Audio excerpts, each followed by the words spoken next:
Alright guys, Carlos Marino here.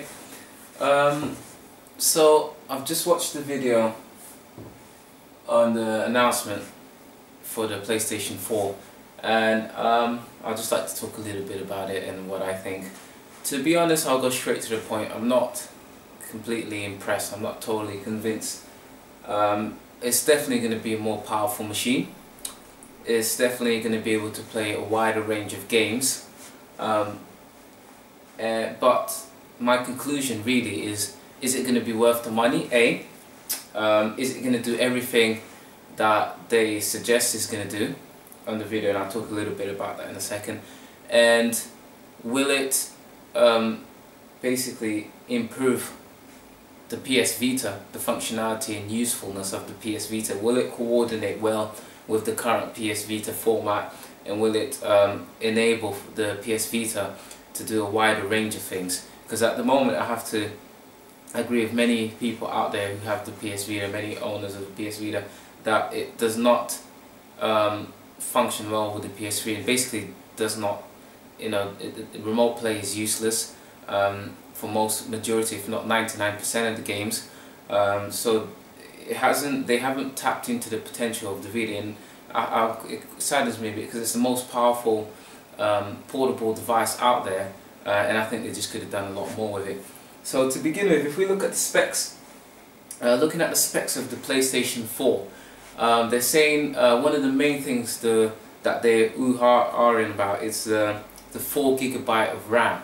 Now 4 GB of RAM to me does not seem that impressive. I think the PlayStation 3, if I'm not mistaken, had 2 GB, so they're doubling it up to 4 GB, which obviously means that I don't know whether it's running a dual channel, but it obviously means that it's going to have a lot more functionality in terms of being able to run and process a lot more applications and a lot more programs simultaneously. And it will also, the streamlining should be a bit better when there should be less glitches in some of the games, hopefully, with regards to some of the graphical issues or maybe some of the processing issues. Again, that takes us smoothly on to the next part, which is they're apparently using a powerful upscaled PC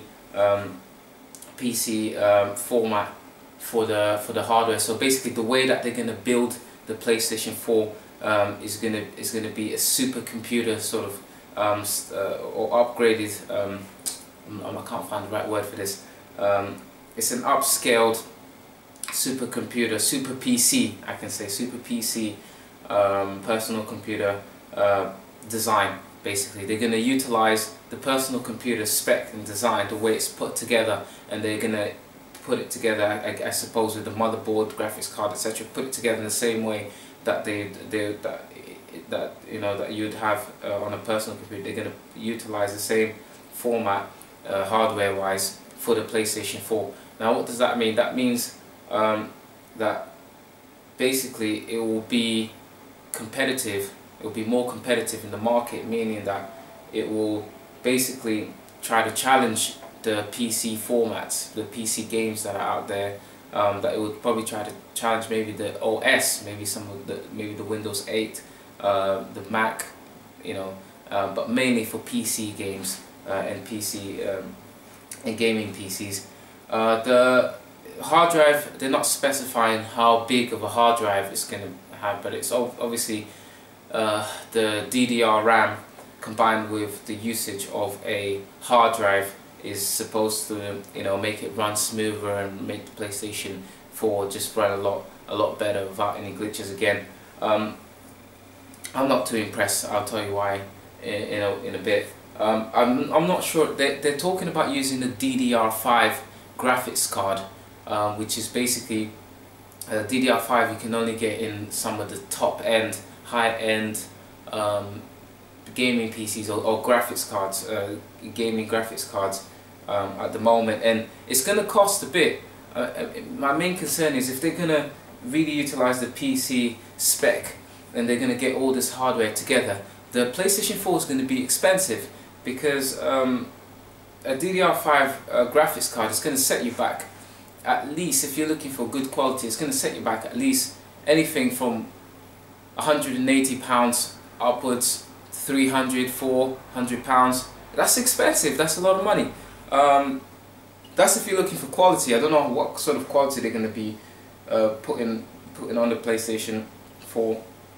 The hard drive itself is going to, if you're looking at 250 hard drive, I hope they need to start fitting in a terabyte, because 250, to be honest, if you're recording stuff and you have a bunch of movies in there, and you got all your games and you're downloading games, it's just not going to be enough. Especially if they're talking about having the games being downloaded, streamlined straight into your console, and basically having an unlimited subscription. They're talking about having an unlimited subscription where you probably pay a monthly fee, and you can play unlimited number of games, or you can download an unlimited number of games. I mean, a 250 gig hard drive is not going to be enough. 320 gig hard drive is not going to be enough. If you're a game tester, or even you're just you play a lot of games and you want to download every single game in the market, your hard drive is going to fill up pretty quick. So they have to think about. Obviously, you could use an external hard drive. They're probably going to sell that. It's going to set you back some more money. So the PlayStation 4 is going to be expensive gear. That's my main concern regarding it. Now, this takes us to another thing, another issue, which is related to the developers. The way that the games nowadays have been developed for the PlayStation Vita, precisely. And the fact that there's not been enough good titles for the PlayStation Vita so far in the market, and the output of developers has slowed down terribly. Now, that leads me to believe that the way the PS Vita functions, the way it was put together, and maybe even the OS, the system itself, is not does not inspire the developers to basically go out there and innovate and come out with some great titles and great games to put on this portable device. The machine itself has got potential which has not been tapped into yet, and I think one of the things holding it back could be the way that it's been put together. Maybe the developers find maybe something in the chipset, maybe something in the way the graphics unit works. I don't know what it is, but something's holding them back from being able to put out and generate these innovative titles and these games that we so much love, and to bring that from the PlayStation 3 onto the PS Vita. So if you have a look at most of the new titles and games that have been developed, a lot of them are coming out A, on the PS3, B, Nintendo's doing quite well, but mainly I'm quite impressed at the way that Android market, the way that the Google Android market has been able to generate a vast amount of games, and the output is ridiculous. And some of those games you can play them for free. 3D games, graphics are actually pretty good for a handheld device. Some of these tablets that have been released are very powerful as well.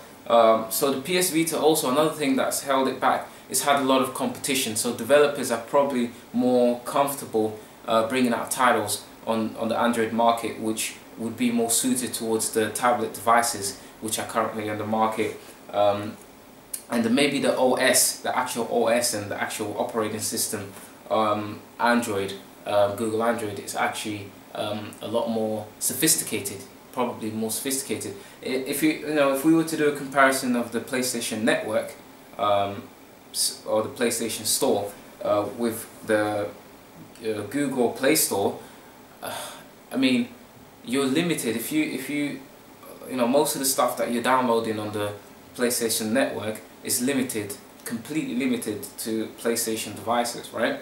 And having said that, then there are not many good titles out there, so the output is a lot lower than say the Google market, the Android market, where you go basically where they release titles for a huge number, a ridiculous number of apps for games, tablets, computers. They have some stiff competition. So ultimately, I have to end with saying that I'm excited, a little bit excited about the PS4, because I just want to see what it's going to be capable of.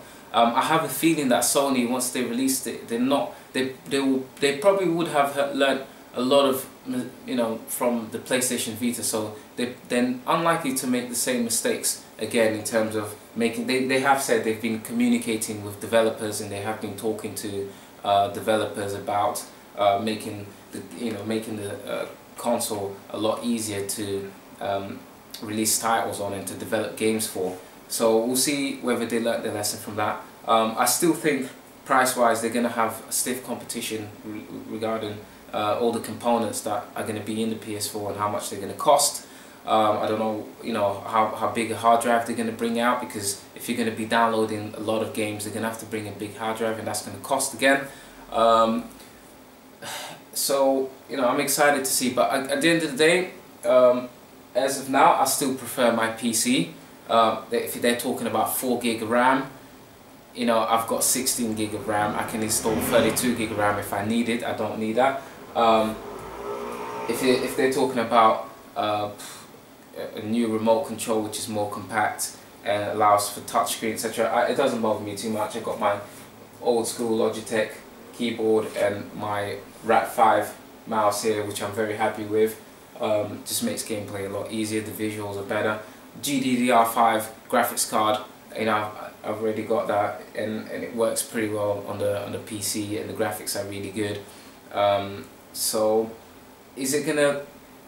am I gonna take my money and buy a PlayStation 4? Probably yes, just to review it and obviously make another video. Am I going to buy it because I want to play the games on it and I'm gonna think it's better than the PC? I don't think so, but it's all gonna depend on the titles. If they bring out really cool titles on it, and hopefully, fingers crossed, a really good Final Fantasy game on it, then probably. So that's it, guys. I just wanted to talk about PS4 a little bit. Cool. Thanks for listening.